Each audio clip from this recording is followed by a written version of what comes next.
आर्थिक अपराध इकाई की ओर से आप सभी का स्वागत है। इससे पिछली जो आर्थिक अपराध इकाई द्वारा जो प्रेस ब्रीफिंग की गई थी वो 12 जून 2026 को की गई थी और तब से अब तक जो कार्रवाइयाँ आर्थिक अपराध इकाई द्वारा की गई हैं उसके संबंध में हम इस प्रेस ब्रीफिंग के माध्यम से जानकारी देंगे।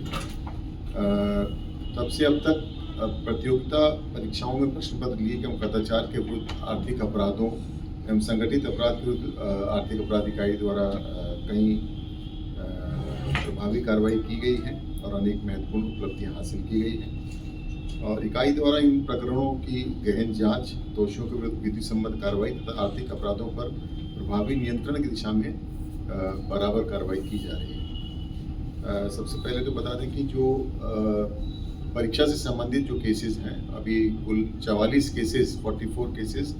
आर्थिक अपराध इकाई द्वारा अनुसंधानित हैं और इसमें जो इस वर्ष नीट और रीनीट की परीक्षा आयोजित की गई थी उससे संबंधित 4 मामले आर्थिक अपराध इकाई द्वारा अनुसंधान किए जा रहे हैं और इसमें अभी हाल ही में आप लोग अवगत भी होंगे, अभी कुछ महत्वपूर्ण गिरफ्तारियाँ आर्थिक अपराध इकाई द्वारा की गई थी। इसमें कुछ डॉक्टर्स भी थे, डॉक्टर उज्ज्वल राज, डॉक्टर रविशंकर और उनके भाई अश्विनी कुमार को 11 अगस्त को गिरफ्तार किया गया था और ये दोनों जो बहुत महत्वपूर्ण कांडों में वांछित थे। डॉक्टर रविशंकर की भूमिका जो है 4 मामलों में परिलक्षित हुई थी और उनके यहाँ से काफ़ी इंक्रिमिनेटिंग डॉक्यूमेंट्स और महत्वपूर्ण साक्ष्य बरामद हुए थे, जिसमें बायोमेट्रिक सत्यापन, हेरा फेरी, फोटो मिक्सिंग, स्कॉलर उपलब्ध कराने संबंधित साक्ष्य थे। इसके अलावा जो है इनके पास से फर्जी एडमिट कार्ड, शैक्षणिक एवं फर्जी आय जाति प्रमाण पत्र, दिव्यांगता प्रमाण पत्र, बैंक के बहुत सारे जो चेक, पासबुक, पहचान पत्र, कैश 2 लाख, डिजिटल उपकरण और कहीं जो एग्रीमेंट पेपर भी बरामद हुए थे और इनको पुलिस रिमांड पर लेकर भी जो है आगे की अनुसंधान में आकर अग्रिम कार्रवाई की जाएगी। उसी प्रकार केंद्रीय चयन सिपाही चयन केस दर्ज हुआ था पटना के कंकड़वाल थाने में। उस केस का जो वांछित अभियुक्त था जन्मेजय तिवारी, जो अग्निशामक विभाग में चालक सिपाही है, उसको 3 जुलाई को गिरफ्तार किया गया है। उसने ही अभ्यर्थियों को उत्तर कुंजी उपलब्ध कराई थी और इस केस में पूर्व में ही 6 अभियुक्तों की गिरफ्तारी की जा चुकी थी। इसी प्रकार बिहार पुलिस अवर सेवा आयोग पटना द्वारा आयोजित गृह रक्षा वाहिनी सेवा समर के अधिनायक अनुदेशक एवं एईडीओ परीक्षा जो बीपीएससी द्वारा संचालित की गई थी, उसमें उन मामलों में भी 3 संदिग्ध अभियुक्तों जिसमें राज समदर्शी राजा,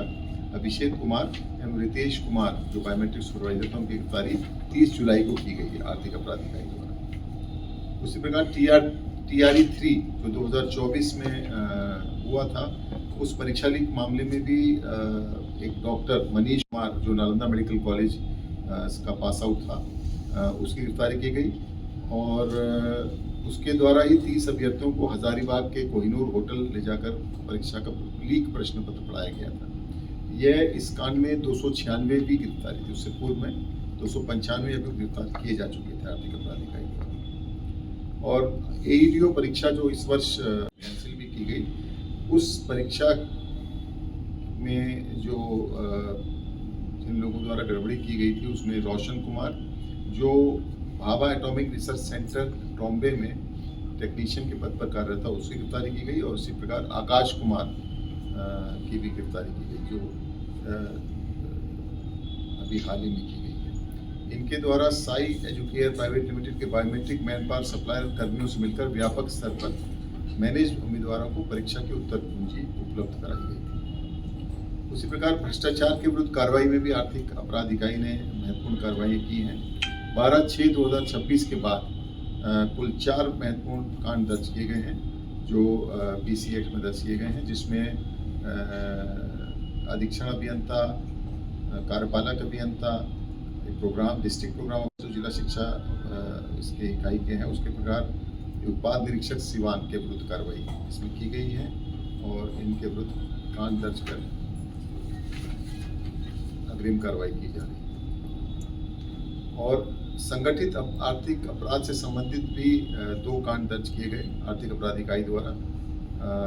ये 12/6/2026 को